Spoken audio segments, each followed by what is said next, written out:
Welcome to Your Business, Your Life with Matt DiFrancesco, your personal financial quarterback. Whether you've had years of success in your business or are just starting out, DiFrancesco Virtual Family Office can help you create a vision for your business, life, and family and guide you toward the fulfillment of that goal. As they say, you can't choose your family, but you can choose your virtual family office. Now, on to the show. Hello and welcome to Your Business, Your Life with Matt DiFrancesco. Matt, how are you? Hey, I'm doing great. We're in the middle of our fall surge reviews with clients, so everything's just rocking and rolling. Yeah, this is an incredibly important time of the year. You've spoken about that on numerous podcasts, actually, and so that I know that this is going to be really busy for you. But what are we talking about today? Well, today is really about business planning. And, again, we're in the fourth quarter, we're approaching year's end. And at least in my industry, once you kind of hit Thanksgiving, the year's pretty much over. I mean, you're doing a lot of kind of cleanup stuff. And I think it's this way with a lot of different businesses. But the ideal thing to be doing during that time around the holidays, when you can get some downtime and maybe even get away, which is ideally the best way to do it, is to kind of look back at your previous year and start planning for the next year. So I want to talk a little bit about today and my process that I follow for myself, and then I've been applying for my clients. Absolutely. I'm all ears. I'd love to learn this stuff. So, I thought what I would start at is just give you a little bit of my story and give the audience a little bit of my story. So when I got into the financial services industry, we had a bunch of things that we were required to do. And one was to put together a business plan, which, looking back on it, it was kind of crazy because, you're kind of coming into the industry and you really don't know anything about it. So you're trying to plan for something you really have no clue. So it was really numbers based. It was based on where you want your revenue to be, how many clients do you want, how much assets under management, because that was a big thing with the wirehouse firms. And so you do these nice little business plans, and then you just, send them off to your branch manager. You go, yeah, that's nice. And then it will just get filed away and you'd never look at it again. And so, I was always very diligent about putting these together every year. And it was until I met my coach and I went to his business planning conference, and it was something that was just completely out of the ordinary for me, because what we talked about first was really about creating a vision for our lives and our businesses and saying, what do you want your life and business to look like? And also to kind of take it and say, look, if your business was 10 times the size of what it is now, what would it look like? And so it kind of gave you a very big vision of what your business could become. And then you were able to take that, and we took that into 5-year plans and then into 1-year plans. I think the second part of it that really kind of blew my mind was he really works heavily on our mindset, because the biggest thing that holds us back is what's between our ears. And so it's really about analyzing your belief systems, your values, your internal dialogue, your rules, and your self-image, how you look at yourself. And then from there, you can start breaking down into the numbers. So I've been following this process for the last 9 years, and it's just transformed my business. So what I started doing, since I was working with business owners, is I started taking his process and applying it to my clients. So what we do is sometime in the fourth quarter, and usually we get through Thanksgiving, and it's sometime usually between Thanksgiving and Christmas. I schedule this event. We go off-site, so it's someplace, it's out of their business, it's out of mine, where we can just kind of immerse ourselves in this process. And really what I want to get them to do, which many of them have not ever been able to do, is to really start to first create this vision of what they want. And if you heard any of the previous podcasts, that's really kind of the starting point on my process with my business owners, clients, is to really formulate a vision of what they want their lives and businesses to look like. Because, especially, I deal with a lot of guys in the automotive industry. They're grinders, they're technicians. They're just used to just moving cars through their shop, and they've never really sat down to look at these things. So I get them to start looking at what is the big picture? What do we want to try to accomplish here? And then we also kind of look at their mindset, where, kind of where they're coming from. And then I help them to work on their business plans. Usually from a number standpoint, I do that individually with them because, again, some of them don't want to disclose numbers to other people. again, with different industries, there's some different dynamics, that are in play there. So, but again, the core part of it, especially this kind of creating the vision and this mindset, and then helping them to start structuring their game plans. So the things that they're going to need to do to accomplish this vision is really the key part of these business planning conferences that I do. Matt, I can see that this is extremely beneficial. What is your client's reaction when they go through this for the first time? Well, initially they are a bit hesitant because they're just not familiar with what this process, how it's going to benefit them, is really what it comes down to. And I think the first one that I did, I had 4 clients that were there. And it just became so revolutionary for them. It really just opened their minds and really started to get them to understand gaps that they were missing, not only in just their vision, but also in their mindset, that they embraced the process. And what's happened is they started inviting key people from their businesses. They were able to talk to some of their friends to start coming to this conference. And so it's really started to gain some traction here. Now, we're not going to be doing it in person with COVID because we just can't do a gathering, but I'm actually looking at some options to be able to do it virtually this year. But the in-person, getting off-site, I think is a real key thing, because it gets you out of your environment and you're not thinking about, the work that needs to be done, problems that are arising within the shop or within the business with employees, those type of things. So it's really important to immerse yourself in the process. When I do this with my coach, we usually spend 3 days down in Fort Lauderdale, which is not a bad place to be. But when you're staring out a window at the beach and you're stuck in business planning, that can be a bit frustrating. Yeah, I can see that. Yes. But yeah, and I think that's really the key thing. And, even just when I'm taking strategic time, one of the things my coach stresses is that you got to get off site. You got to get out of your environment, because we develop habits within our own environment, and we need to break out of that. Just give our minds the chance to free up and let our subconscious mind start to work. Yeah, absolutely. No, I agree 100%. If you're surrounded by all the things that you think about on a daily basis, they're still going to be there. At least you can get outside of that. Exactly. And I think even it's anytime you're doing any kind of strategy session, it's important to do that. I mean, even if you just need to leave the office and go to a coffee shop, just get out of your environment anytime you're going to be doing this process. And it's actually interesting. Even when I go to our annual conference, usually don't finish the plan at that point. And so usually I come home and I usually take about the last 2 weeks of the year. And this is where I kind of finish up and clean up the plan. And even on those times, I leave the office. I'm usually in a coffee shop. If depending on what the weather's like, I might go to a park, but I'll get somewhere outside my environment where I can allow my mind to kind of free up, so I'm not being cluttered with all the day-to-day stuff that happens. Yeah, absolutely. What I thought I would, what I thought might be, because it's kind of an ethereal concept that I'm talking about. So I wanted to relay a couple success stories that we had with these business planning conferences. Yeah. And the first one was a guy, it was the very first conference that I came in, and he came and he brought his one son and his key guy to it. And so, I kind of started out and I started, helping them and kind of guiding them through creating this vision of what they want their ideal life and business to look like.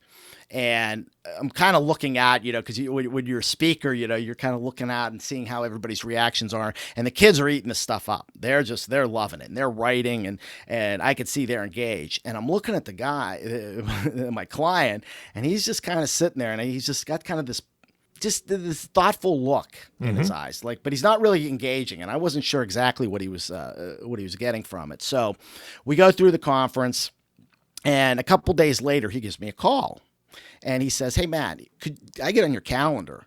And I said, "Yeah, sure." And he said, "Could you give me a couple hours?" And I'm like, "Yeah, what's up?" He goes, I just need to talk to you about some things. So we go, I have a friend of mine that had this coffee shop, and he had a little upstairs room that was private. So he and I went up there, and all of a sudden this guy starts spilling his guts, how this ideal life stuff was resonating, but I don't know what to do. I'm having problems in my marriage, and the kids are, I'm not sure if they're capable in the business and what's going on, and I'm really struggling. And I mean, just started dumping all this this stuff on me. And I'm kind of going, holy crap, what am I going to do? So I sat there and I finally just started telling him my story. And I got him to engage in some things, both from a business end and from a spiritual end, that completely changed his life. I mean, just completely. This guy made 180 transformation. And we look back at him now, and he's got his business is thriving more than ever. He's solidified his family relationships. He's finally got his kids on board with the vision, and they found their own roles within the business. That's and fantastic. So it was just one little event that I held to get them to start thinking outside the box that got him to start thinking that way. So how long did that transformation take? Oh, it was almost immediate. I mean, we talked, after the conference, we talked, and then told him, I said, I kind of told him my story, and I said, here's what you need to do. And he did those things. And that's when the transformation happened. So it's amazing. It happens quickly when we make a decision. Mm-hmm. And the definition of insanity is doing the same thing over and over again and expecting to get different results. Guilty. Yeah, I think I've done that on multiple occasions.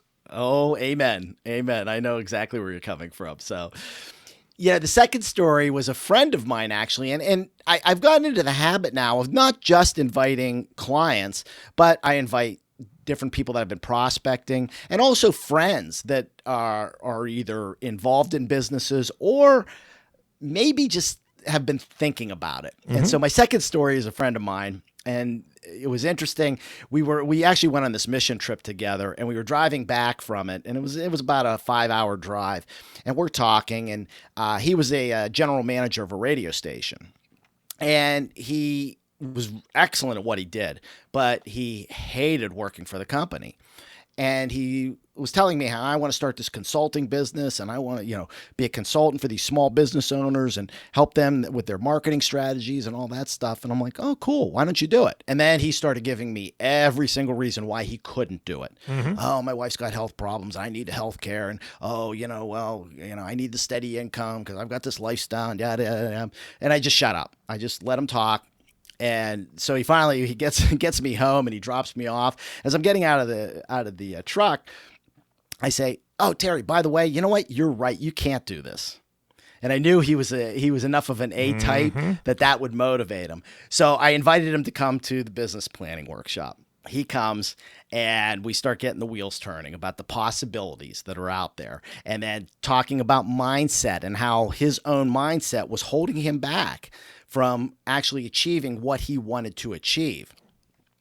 And so to make a long story short, he started actually doing some of this consulting work. And what happened was I was actually able to bring him as part of my team to work with my clients who have sales people to help them to train the sales staff, because it's not something, I've been in sales for years, but it's not something I wanted to do. And it was an opportunity for him to start getting his feet wet in the consulting business. So again, one little seminar, getting him to open his mind, start seeing the possibilities, and also seeing how his own mindset was holding him back, has allowed him to start now pursuing his dream. That's great. Yeah, it's really phenomenal. I had a third guy who's another friend of mine, and he was the CFO of this large car dealership. Again, invited him. And I think what's really interesting, especially when I'm inviting friends or prospects in, is that, they're kind of intermixed with my clients, and my clients are actually giving me credibility to them. Mm-hmm. So maybe, my friends, we might be out socially, and, they're like, oh, that's just Matt. Who's he? But all of a sudden now they're with clients who I've helped in many different ways. And now all of a sudden it started lending me credibility. So he comes, we start, going through this process. Well, to make a long story short, he's actually now a managing partner in the dealership, because that's what he ultimately wanted to be. He wanted to actually start doing his own gig. So again, just by getting him out of his environment, starting to get him to think about what he really wants, and then mentally what's holding him back, just transformed his life. Matt, I think that is a beautiful picture, because you know as well as I do the proverb that a prophet isn't welcome in his own hometown, right? And that speaks to, you do the work you do, your friends, your neighbors, they see you in a different capacity. But when you have your game face on, all of a sudden you're a totally different person. You're the same person at your core, but now the business side of you comes out instead of the guy that's, swinging the golf club with them or, talking chit chat over the barbecue. It's a whole different thing. So I think that's a great idea to invite people from different sections of your life into this meeting, because again, they can also enhance each other's lives, and you're doing some networking, which is again another benefit. Well, exactly. And just like you said, I think they do see you in a certain light, and all of a sudden they see you in this different light. And especially they see the positive impact that you've had on other people that are outside our circle. And I think that's impactful for people. So I think it's really important, again, to kind of just invite everybody. I mean, that's what I'm about, is about providing value. Even when I do a strategy session, initial strategy session with a new prospect, the one thing I always tell them is, look, there's no obligation to you. And even if we go through this whole thing and either you or I say, you know what, this isn't for us, the one thing I always promise is I'm going to provide some value to you. I will get you pointed in the right direction in some way. So that's a real core belief of mine, is to always be providing value to people. Well, and again, you have the resources as well. I don't know that anybody can do all these things on their own. And so you've had a coach. You've had somebody that helps you with your accountability and so on and so forth. And whether or not one of your other associates, a client or a friend, utilizes your coach or finds their own coach, at least they know what that process looks like and the experience that you've had through that. Exactly. And I think, and I tell a lot of clients, especially those like in the automotive industry is a great example, because, and I know the business, but I'm not an operations guy, and I tell them that. So if we're going to get into operation questions, I'm going to get them to somebody that can help them there. But I think the main thing is I'm somebody that can help them to work through their own mindset, through what the things that hold them back, to help create a vision, and then also to kind of be that accountability person. So, when I'm saying, okay, you need to talk to this ops guy about XYZ, the next time I talk to him, one of the things I'm going to look back on my notes and say, okay, so where do we stand with your guy who's going to help you with XYZ? And if they're going, I'm like, okay, let's talk about why you're not executing this. Yeah. Because so much of this is psychology. I agree. It's so much of it's what between our ears. I remember talking to my coach, and he would tell me, he goes, Matt, you can go out and get all the designations you want. CFP, IAF, certified retirement planning specialist, there's, our industry, we have tons of designations. Oh yeah. He goes, you know what? It's not going to make you 1 cent more if your mindset's not right. And it's funny because I remember looking at people that had all these designations, and then I would see the work that they did, and I was running circles around them.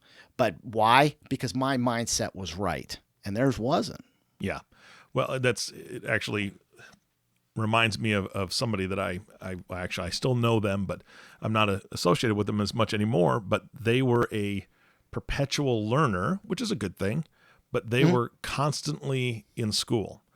And come to find out that, after conversations, they were in school racking up tons of debt with really no prospect of a job in the future because they just liked going to school. They feared having to, be in the marketplace. And we're talking 12 to 15 years of higher education, all sorts of degrees, but really not producing anything for themselves because they had this fear of failure because they're good at school, so they stuck there. Man, it is, again, it's a lot of psychology. It's a lot of that mindset of being able to step out of your comfort zone and take that leap of faith. Oh, exactly. And what's interesting? I mean, if you saw my office here behind me, I've got bookshelves full of books. And so I've learned and I've studied, but not to get a degree. I've studied because I want to learn to better myself and to better the lives of those around us. And I think those are the most valuable things that we can learn. And just today, I was during lunch, I have this prospect who plays tennis, and I'm a big tennis player, and he wanted to go hit some balls. And he has a business, and we started talking about this stuff, and I started talking about this mindset stuff, and he just stopped right in the middle and like got his phone and was like taking notes. I like did a little seminar for him right there in the tennis court, but it was all about mindset, about how you got to get your mind right. Yeah. Yeah, absolutely. So it's critical. It's critical. So, one thing that, I would kind of as a final thoughts for people. The first question, and I think this was the key question that got me thinking was, and it actually came from Tim Ferriss's book, The 4-Hour Work Week. But he asked, if retirement was not an option, how would your life and business be different? And a lot of people listening to this probably are in a position to be able to retire. But think about if you weren't able to, how would your life be different? I see so many people who, when they do retire, they want to do all these things, but then health problems, deaths in the family, maybe, there could be any number of things that keep them from actually doing the things that they really want to do. And why not do them when you're young? And what if you could design your business to be able to do those things now while still making your business grow 25, 35, 50, 100% every year? Yeah. So look at so ask yourself that question. If retirement was not an option, how would your life and business be different? The second thing that I'm going to recommend is really sit down and maybe go somewhere. Maybe again, get out of your office, get out of your shop, go somewhere and think about what is holding you back mentally. If you thought about your business being 10 times the size it is now, why aren't you there? What's holding you back? And you could say, and some people will look at it and say, well, it's my spouse or it's my kids or it's my employees. Well, then what are you going to do to change that? Now, with employees, maybe you don't have the right people. So maybe that'll give you a chance to start analyzing who you have employed for you. If it's your spouse, maybe you don't necessarily want to just drop them, but what do you have to change about yourself to make that relationship better? That was a big thing in my life. I mean, especially when my wife and I were first married, it's like you get through the honeymoon and all of a sudden it's like, these little things, they're aggravating me, I'm aggravating her, and we're starting to bang heads. And, I was really getting frustrated. And all of a sudden something hit me. It was like, okay, I'm not going to change her. So I got to change me. And when I started changing me, all of a sudden, she started changing. Well, and the other thing is, as business owners, it doesn't matter if you're the husband or you're the wife, if you are the owner of the business, your spouse doesn't always know everything that's going on, which they don't necessarily need to because there's a lot, right? They have their own career, or they have their own thing that they're doing. Maybe they are a homemaker and they're raising the kids. Who knows? But the bottom line is that as business owners, we don't share everything with our spouse because that would take all day to do. We're busy all day. And so there's a lot of unknowns, and there's a trust factor that has to be there. But at the same time, as business owners, we need to be able to communicate clearly, hey, this is what's going on. This is what the positives, the negatives, this is what I'm dealing with. This is what the hurdles. Giving them that glimpse. Sometimes we feel like we're sheltering them or protecting them from what's going on in our own company or the decisions that we have to make. I bet 9 out of 10 times they'd love to have that conversation just to see what's on our brain. Exactly. And what's interesting is, this is actually what's kind of funny, is I've seen husband and wives who are in the business together that still don't communicate. True. Very true. It's amazing. It's amazing to me. I mean, like my wife's not involved in my business, and she doesn't need to know the gory details. But, it's just like the other night. Like I'm in the middle of this big marketing project right now. And I told her, I said, look, fourth quarter, I'm going to be spending a lot more money. Just kind of letting you know that, so, you're not freaking out, so when if you want to go do this or that, we might not be able to do that. But again, this is an investment. So I kind of fill her in on that. But again, I look at sometimes where the husband and wife work together and they don't even talk. And all of a sudden I start talking to them about this stuff and they're looking at each other like, I didn't know this about, you never told me this. Well, you never told me that. And I'm like going, oh gosh, what did I get myself into? Yeah, well, get it all aired out. That's the thing. That communication is so important. So. Oh yeah, the gory details. So. Yeah. Well, we're running out of time today, Matt. What are your closing thoughts for today's podcast? Well, the first one again, ask yourself that question. If retirement was not an option, how would you like your life and business to be different? Spend some time, especially as you enter into the holiday season with Thanksgiving and Christmas, and you can get a little bit of downtime. Maybe get some time alone. I would suggest get off-site, whether it's out of your office. I would even recommend getting out of your house, whether you go to a coffee shop, whether you go to a park, somewhere, and just think about, okay, here's what my business would look like if I 10 times it, why am I not there? And start to see what's holding you back. And I think the biggest thing is, and what's the most helpful, is to get some guidance in this process. So what I'd recommend is schedule a free no obligation strategy session with me. You can go to my website, DiFranVFO.com, DIFRAN VFO.com, and you'll see schedule a introductory call or strategy session. You can get on there. I give everybody half an hour of my time just to kind of analyze, talk about your situation, analyze it, and see if there's any way where I can provide you some guidance. And as I said before, I always promise to give value in every single meeting that I have with somebody.